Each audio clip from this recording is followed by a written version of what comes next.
The highlight reel.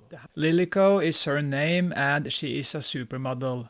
Now, a prosecutor is building up a case against a beauty clinic that Lilico is using when she needs to undergo procedures to enhance her appearance. This is a corrupt clinic that doesn't follow the rules in the business. So the prosecutor has chosen Lilico and they're going to try to get her to help them shut down the clinic and arrest the corrupt people running it.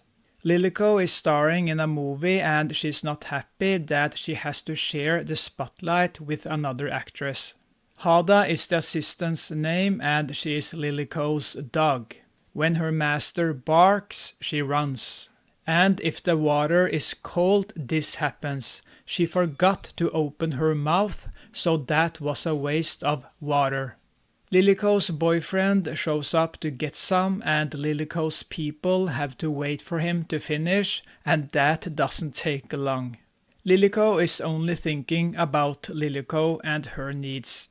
She is beautiful on the outside, but rotten on the inside.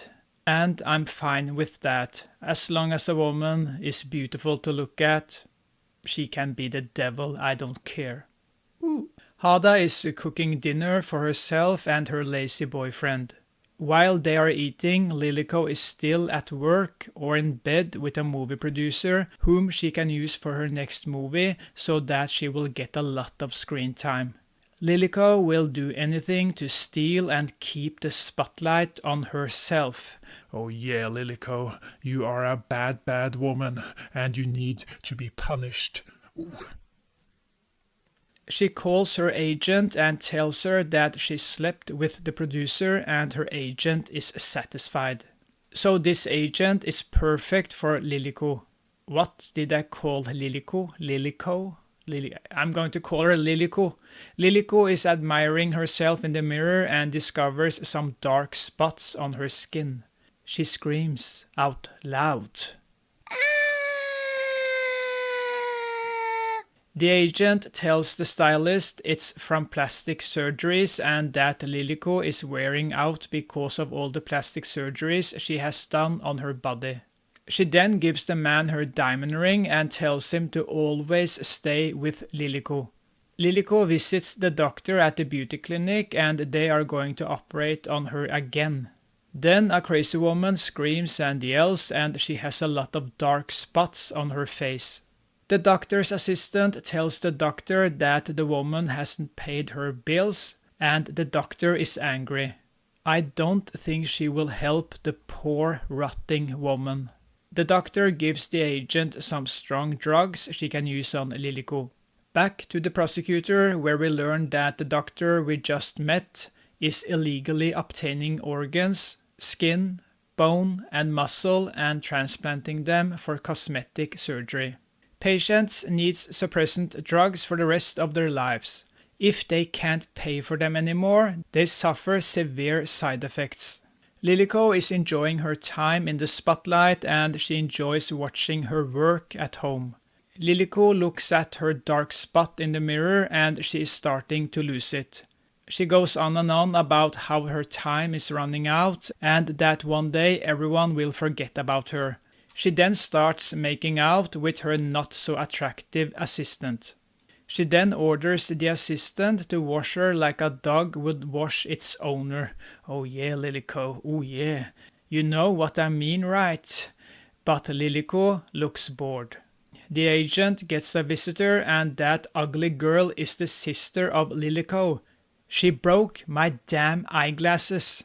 Lilico shows the stylist her engagement ring. She is getting married. It's like the Antichrist getting married. Let's hope they will be childless for the child's sake. The ugly sister has written Lilico a letter and the agent won't allow her to see Lilico.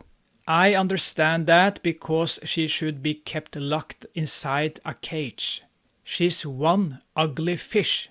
Talking about ugly, Lilico says some hurtful things to her assistant and look at that ugly face.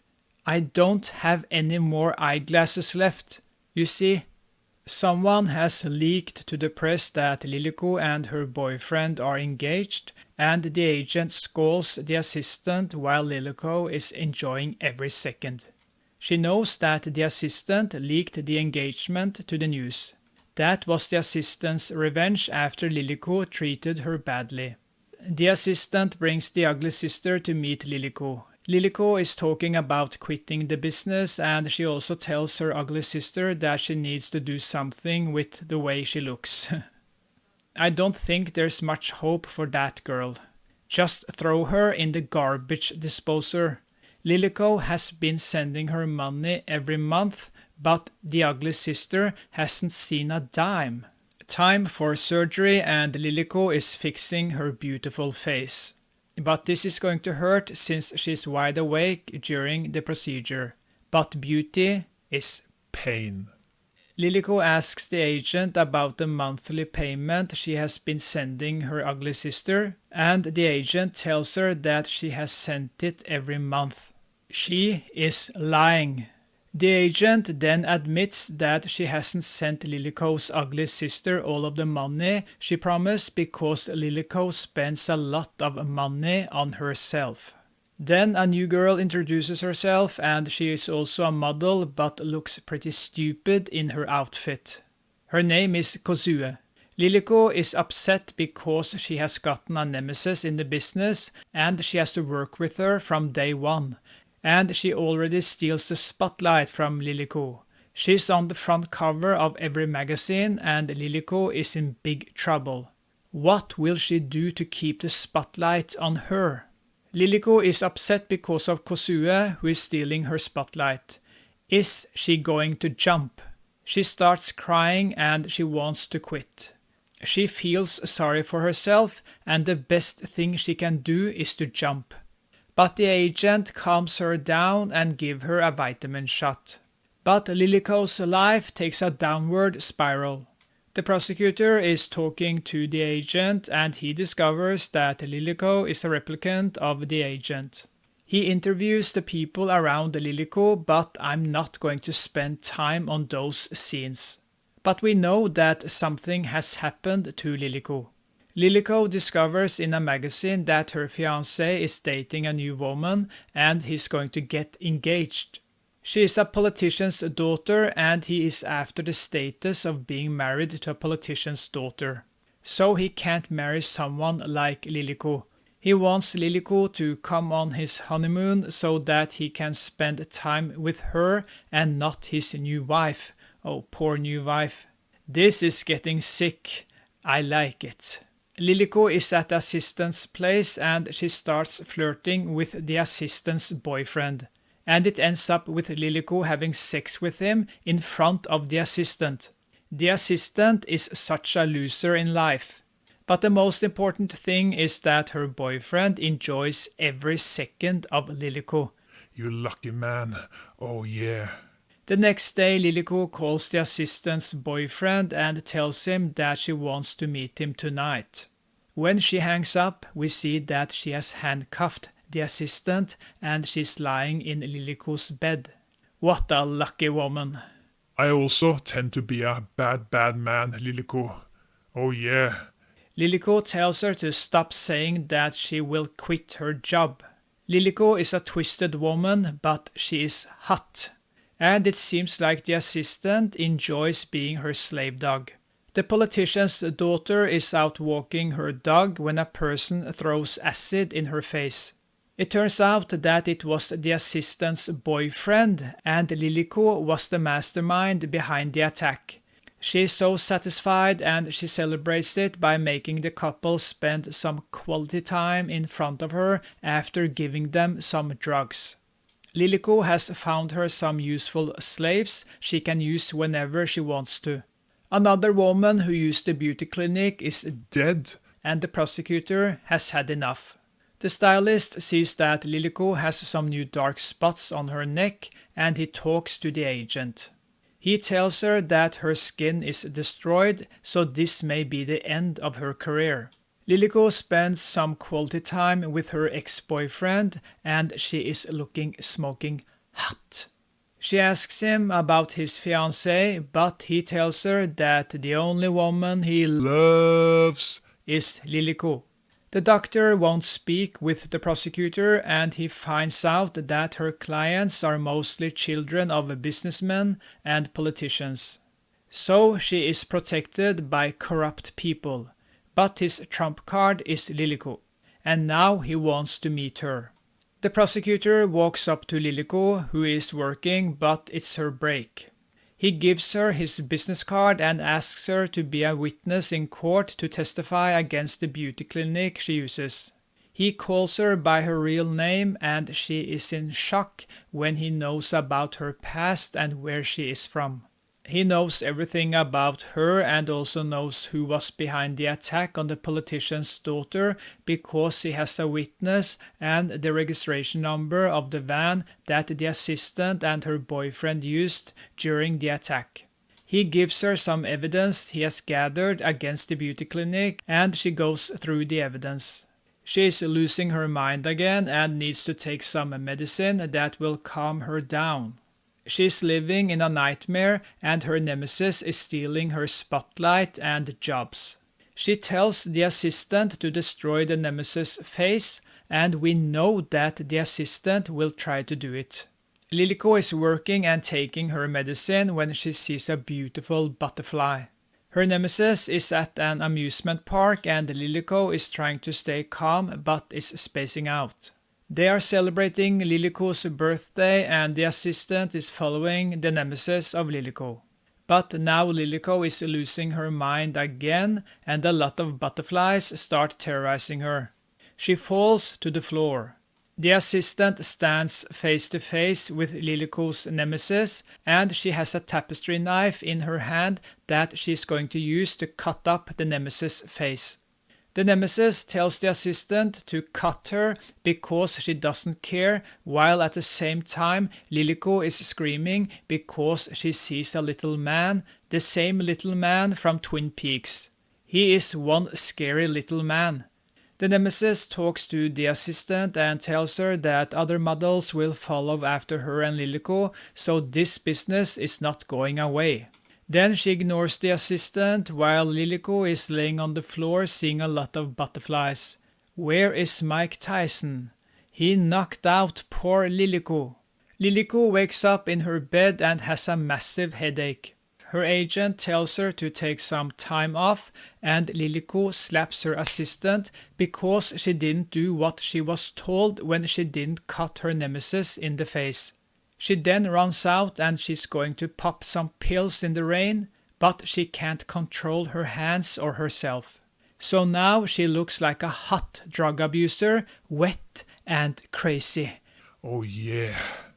And she has another nemesis. That damn clock is ticking and ticking, and she knows that her beauty and fame will not last forever.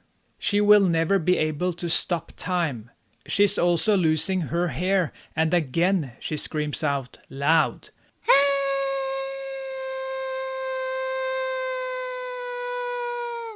The assistant is cleaning up Liliko's apartment, and she finds the evidence that the prosecutor gave to Liliko.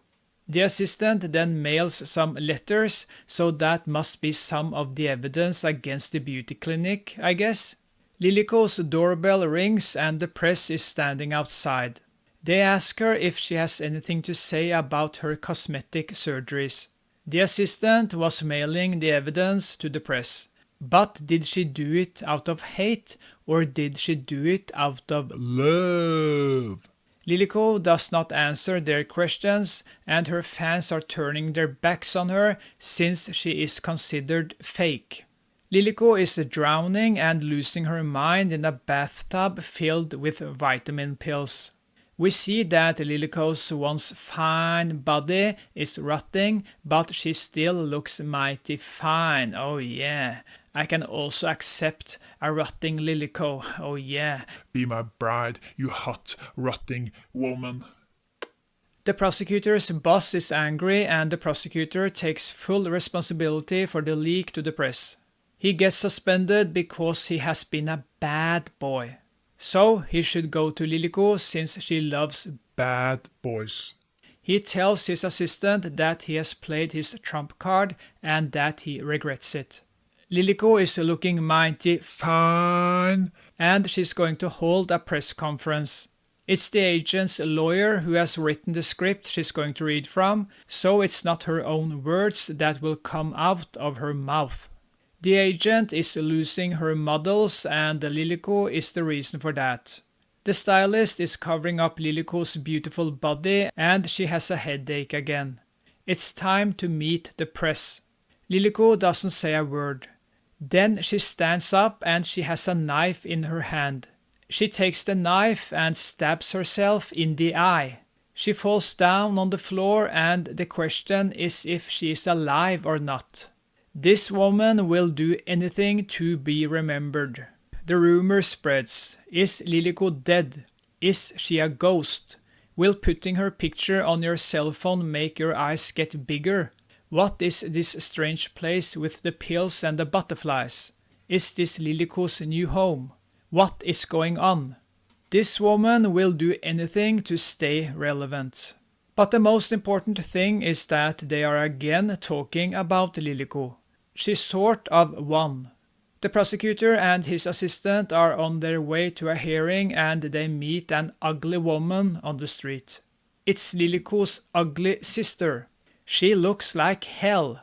Over 150 patients have filed suit against the clinic. 9 have committed suicide and 1 of them is missing. They mention Lilico. Is she alive? What happened to the hot freak? They look at a commercial for Lilico's new book or DVD. I don't know what it is, but they are calling it The Legend of Lilico. Lilico's nemesis is working. They are going to a new club to celebrate. There is Lilico's ex-boyfriend and the little man from Twin Peaks. Then Lilico's nemesis sees Lilico's assistant going down to the basement with some refreshments, and the nemesis follows her down to the basement. A woman in red is sitting in a chair and then she turns around. It's Lilico. She is still looking hot. She is the queen of the model underworld. The end.